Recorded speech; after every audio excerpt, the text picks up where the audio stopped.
Kagame, il voulait pas de cet accord. Le plus grand perdant, c'est Kagame. Est-ce que les gens peuvent penser qu'il a gagné? Lui, il sait qu'il a perdu. Il sait qu'il a perdu puisqu'il y a une cohorte de procès qui va suivre. Et ces procès vont remonter jusqu'à lui. En termes d'opération militaire, c'est le numéro un d'abord qu'on doit condamner. Donc voilà, et puis on va voir ceux qui les suivent. Donc il sait. Il a tout manigancé avec ses hommes pour obtenir que le chef de l'État valide le fait qu'il n'y aura pas de poursuites judiciaires.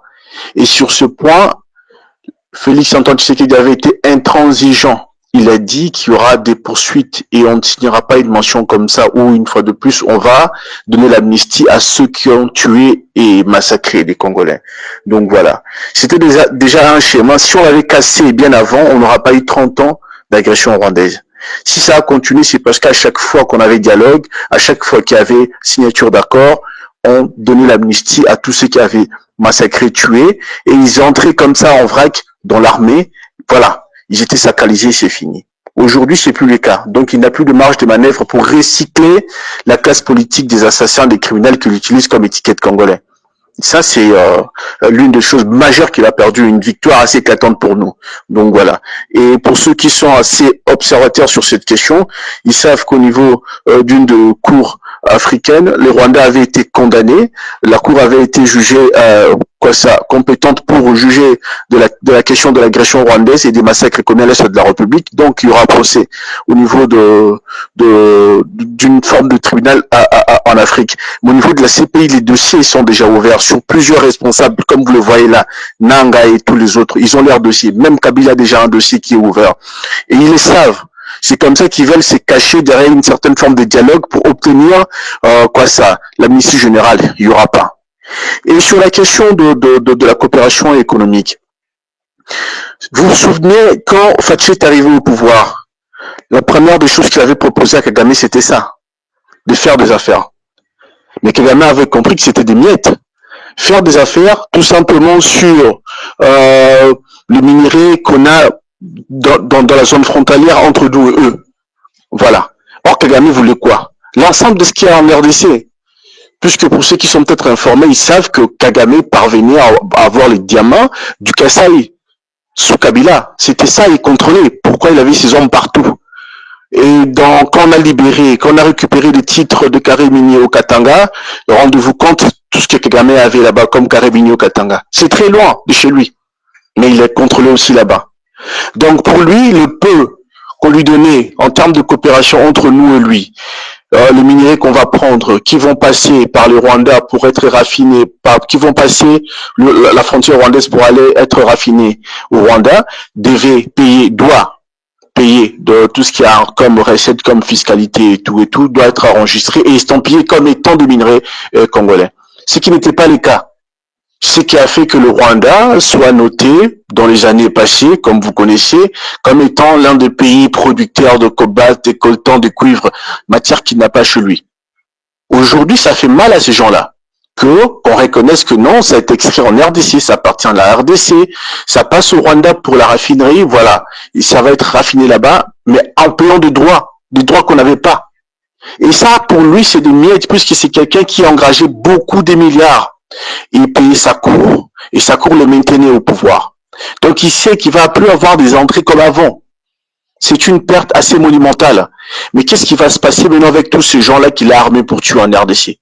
Puisque certains vont rentrer là-bas chez lui, et ça va être le désordre. Donc voilà, et les procès qui vont suivre. Non, c'est l'écroulement de cet empire de mensonges qui a duré pendant 30 ans. C'est l'écroulement. Puisque pendant ce temps-là, déjà, vous vous rendez compte comment est-ce qu'on a tenu? On a tenu les lignes pendant ces années où ils nous ont agressés et tout. Mais le chef de l'État venait d'arriver. On s'est battu avec une armée qui était à la fois infiltrée, mais qu'on renouvelait avec des équipements qu'on renouvelait. En temps de guerre, ce qu'on a fait, ça doit entrer dans les livres d'anthologie de l'art militaire. Mais là, avec un temps d'accalmie, qu'est-ce qu'on peut réaliser? On va faire des miracles. On parviendra à sécuriser l'ensemble de nos frontières. Et ils pourront plus, même si Trump partait, moi je compte pas sur Trump, je compte sur nous, puisque la République n'est pas tombée. Donc voilà, Kagame n'a rien gagné, c'est la fin, c'est vraiment la fin. Vous vous rendez compte comment tous ces gens ici, qui sont avec Sauvon, les Congo, machin là, comment est-ce qu'ils sont en train de critiquer l'accord? puisqu'ils savent que ça ne leur rapporte rien. Pour eux, c'est la fin. C'est la fin, la déchéance. Lisez-les tous. De José Makila, Théophile Mbemba, tous ceux qui étaient là-bas avec Kabila. Oh non, ça ne changera rien, il faut qu'on dialogue. Katumbi, tous ils sont en train de pleurnicher et tout. Donc voilà, c'est la fin des Kagame. C'est vraiment sa fin. Pour nous, c'est une grande étape. Après, il va venir un grand travail qui nous attend, à replacer nos réfugiés, à les réintégrer dans la vie sociale, refaire l'économie de ces endroits-là, réparer les dégâts, après les poursuites, après la vendetta aussi, puisqu'il y a certains qu'on doit battre comme des chiens. Ouais, on n'est plus en 97. Il y a des images, ils ont commenté, ils se sont fait passer pour des journalistes, ils ont travaillé avec l'ennemi, ils ont fait mal, on va les traquer et répandre leur sang jusqu'au confins de l'univers. Voilà. Ils nous ont fait mal. J'ai une question à vous poser en fait. Par rapport à ce que Kagamophobe, excusez-moi de vous couper la parole, hein, par rapport à ce que Kagamophobe a dit, que pensez-vous, parce que Kagamophobe me corrige, donc dans le fond, qu'est-ce qu'il a dit, c'est que cet accord-là ne change rien. C'est un accord qui est entre Tshisekedi et Kagame et ça n'a rien à voir avec le Congolais. Pour vous, Rousseau, quelle est la différence en fait? Que pouvez-vous dire? Quelle est la différence entre cet accord et les accords qu'on a eus les années passées? Parce que on dirait que après avoir entendu Kagamophobe, qu'est-ce qu'il a à dire? C'est comme si que nous, les gens qui supportent le gouvernement, comme ils nous appellent les sous le bois, c'est comme si qu'on essaye d'effacer tout ce qui est mauvais, ça veut dire le côté justice de la partie. Parce que je veux aussi corriger quelque chose que Kagamophobe a dit. Il a dit que les gens, des gens qui sont morts au Nord Kivu et dans cette guerre-là, on n'a pas leur nom. Papa, si tu regardes le Génocoste, hein, on essaye vraiment d'écrire tous les noms des victimes, en fait. Là-dessus, vraiment, si vous pouvez au moins vous corriger là-dessus, au moins le gouvernement est en train de faire quelque chose à propos des victimes. Dans le temps de Kabila, on n'avait pas ça pour les victimes.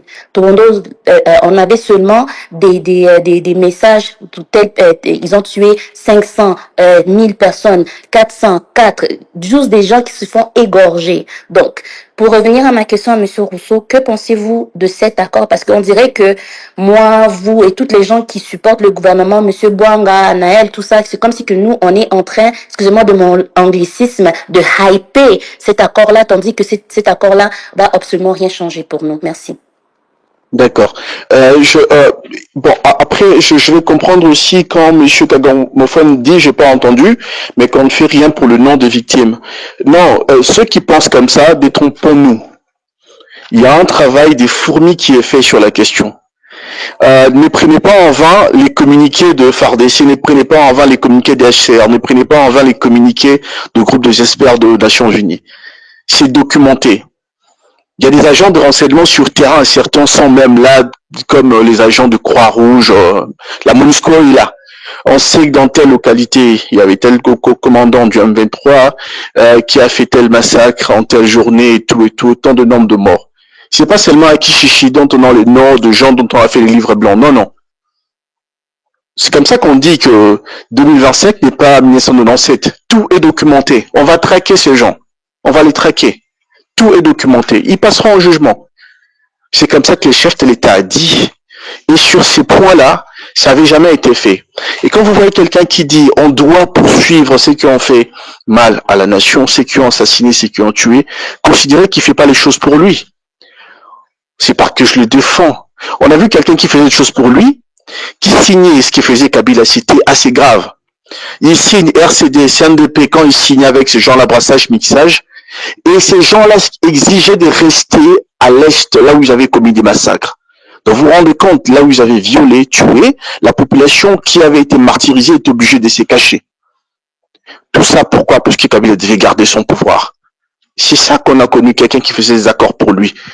Ce qu'on a là, la manière dont on a tenu, dont on s'est battu, dont on a refusé de dialoguer, de faire des brassages et des mixages, ça montre que c'est quelqu'un qui fait les choses pour la nation et qui est foncièrement patriote. Je dis pas qu'il est saint, il a jamais dit lui-même, il a ses tares, il a ses qualités. Sur cet aspect-là, c'était la grande blessure qui nous a habité depuis 30 ans et qui a handicapé la majeure partie de notre vie nationale. Donc, en commençant par là, et pour le reste, On va le faire, on va se relever ensemble, avec nos forces et nos faiblesses et nos contradictions, mais surtout notre volonté de faire de cette nation ce dont chacun de nous rêve, un Congo grand, fort. Mais on doit commencer par là. Il a fait un travail exceptionnel. Qu'on soit de son obédience politique ou pas, il faut apprécier ses travail. Donc voilà. Pourquoi? En regardant ce qui a été fait par le passé. Ce qui a été fait par le passé, c'était criminel. Criminel. Des gens qui venaient à peine de tuer, de massacrer, quand ils avaient signé et Kinshasa leur envoyait des tenues. Qui mettaient au-dessus de tenues avec lesquelles ils avaient tué et massacré le nôtre. Et puis j'étais là-bas, sacralisé à l'est de la République. C'est ça qui s'est passé. Et quelqu'un qui vient, qui dit non à ces formats-là, et qui instaure les choses d'une nouvelle manière, et même quand on dit l'intégration dans l'armée, si vous voyez les conditions, vous allez comprendre que dans même les cas par cas, là, je sais pas sur 3 personnes pour entrer dans les cas par cas. Il faut voir ce qu'il y a comme critérium. Donc non, c'est la fin des Kagame. C'est sa fin. Fini. Et toutes ces multinationales qui allaient prendre chez lui, quand ils vont voir que Kagame est terminé, et qu'ils commencent à avoir des minéraux au compte-gouttes, et que c'est retracé. Surtout ce qu'ils n'aiment pas, quand ils sont dans un système de mafia, on n'aime pas la comptabilité. Que c'est retracé officiellement. Ils préféraient coopérer avec les RDC, puisque beaucoup ont déjà signé, beaucoup sont entrés d'avoir des titres ici de manière légale. Non, c'est une victoire à plusieurs niveaux, puisque c'était une guerre à plusieurs niveaux. À la fois militaire, à la fois économique, à la fois diplomatique, et on a déboulonné point par point. Point par point, si vous avez suivi vraiment de manière attentive, on a déboulonné point par point. Et là, de manière officielle, on va en terminer, la justice va venir, après, les vendettas aussi. Voilà. Donc, c'était ma question. Madame Neves, pardon, je veux poser une question Oui, pour nous allez-y. tous. En fait, principalement pour ceux qui disent que le génocidaire Kagame est allé à Washington comme un gagnant, quelqu'un qui a tout raflé. En tout cas, je pose principalement cette question à cette catégorie de personnes. Kagame qui gagne, selon vous, il gagne. Mais très récemment, nous avons tous suivi Kagame traiter Washington d'une aventure. Je me pose une question. Parce qu'il a fait cette sortie médiatique pour dire c'est de l'aventure, tout ce qui s'est passé de l'autre côté, il n'avait pas foi en ce qu'il va signer aujourd'hui. Comment vous expliquez une personne qui a traité Washington d'aventure, mais il se rend quand même à Washington? Est-ce de sa propre volonté ou c'est une manière de respecter les orientations données ou carrément il a été forcé? Donc c'est une question que je pose surtout aux personnes qui disent qu'il part comme gagnant. Voilà.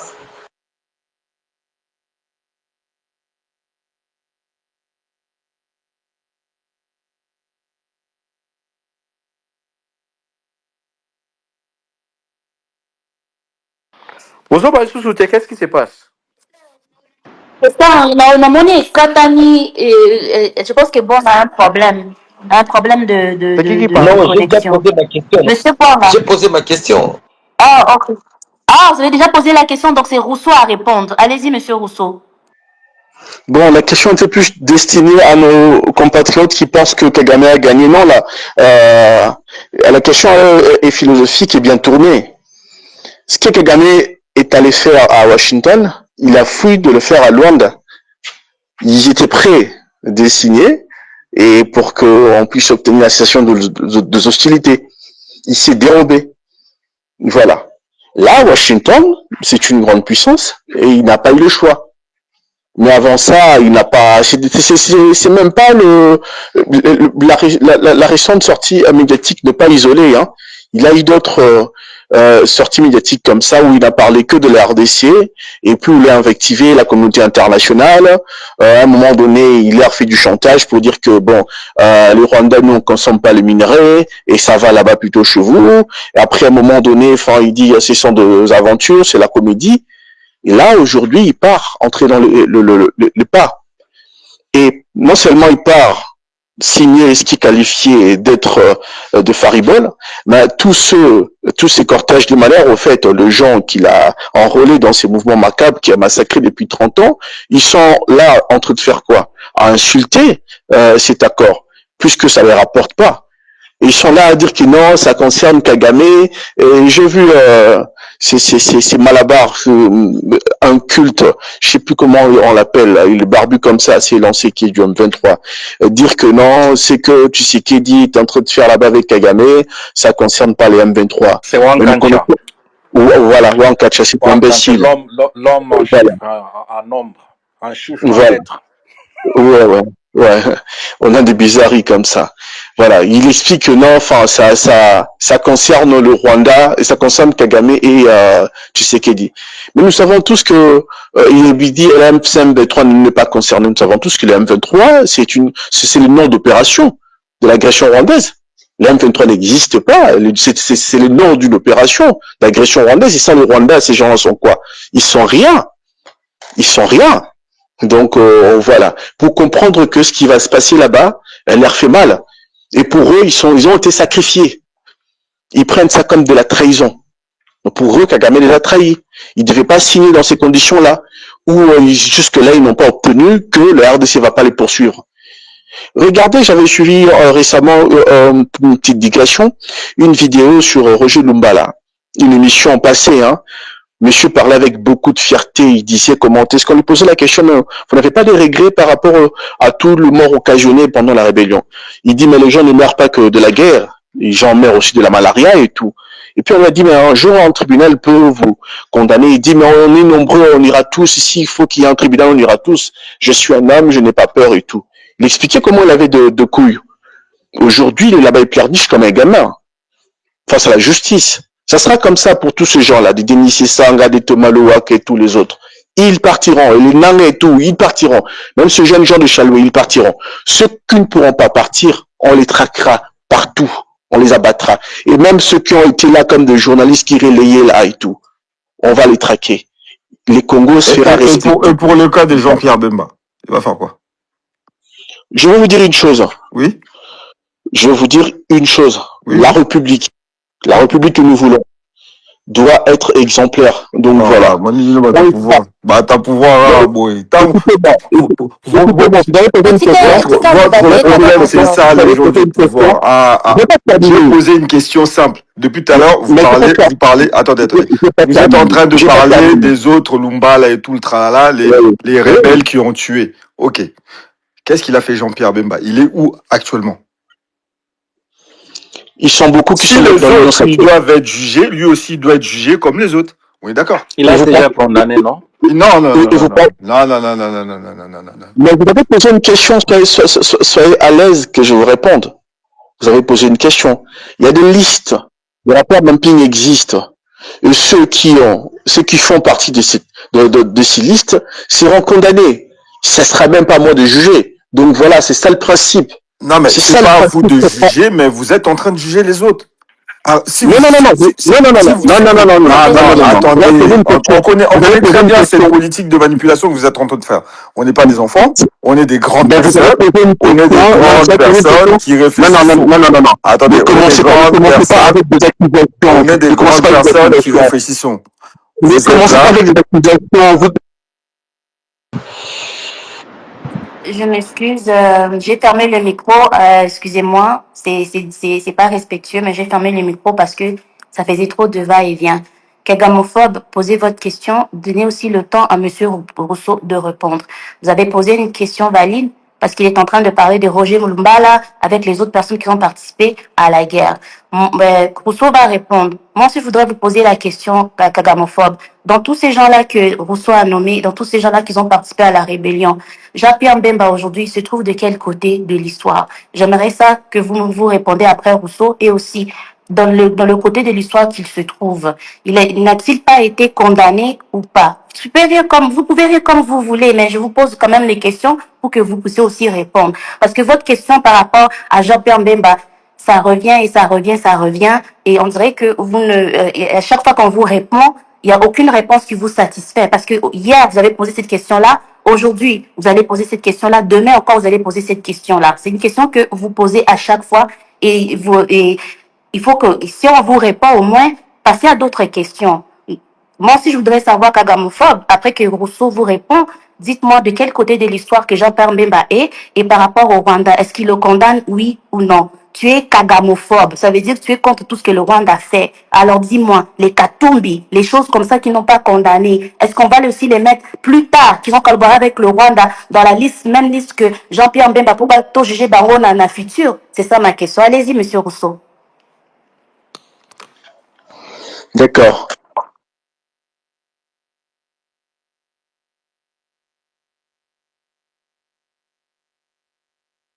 Est-ce que vous attendez, monsieur Rousseau? Moi, je l'entends pas.